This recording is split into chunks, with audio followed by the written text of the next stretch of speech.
আইন কেমন হবে সেটা একটা খসড়া আপনারা তৈরি করেছেন নির্বাচন কমিশন গঠনের ক্ষেত্রে, সেটি অনুযায়ী হলো না।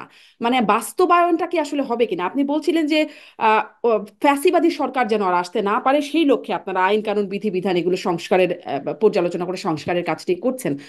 ফ্যাসিবাদী সরকার যখন আসতে থাকে তখন তো আসলে তারা আইন কানুনের তোয়াক্কা করে না। আমাদের যা আইন কানুন ছিল তাতেই কি আসলে এরকম একটা সরকার প্রতিষ্ঠিত হবার কথা ছিল? মানে যদি এই জিনিসগুলো বাস্তবায়ন না হয়।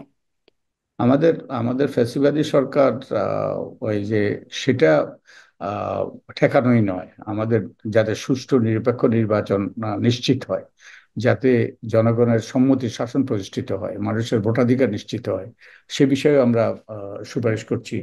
আর আমরা কেউ নিশ্চিত করতে পারে না যে ফ্যাসিবাদী সরকার আসবে না কিংবা পরবর্তীতে কি ঘটবে। কিন্তু আমরা কতগুলো গার্ড রেল সৃষ্টি করতে পারি, কতগুলো বিধিনিষেধ সৃষ্টি করতে পারি, আইনগত বাধা আমরা সৃষ্টি করতে পারি, যেগুলো আশা করি যে আমাদের রাজনীতিবিদরা যদি এগুলো আমলে নেয়, আমাদের রাজনৈতিক সংস্কৃতি যদি পরিবর্তন হয়, সে আইন কানুন বিধিবিধান মানার যদি মানার মতো মানসিকতা তাদের মধ্যে যদি দৃঢ়ভাবে প্রতিষ্ঠিত হয়, তাহলে আমরা এতে ঠেকাইতে পারবো। তা না হলে কেউ নিশ্চিত করে বলতে পারে না। জি। আহ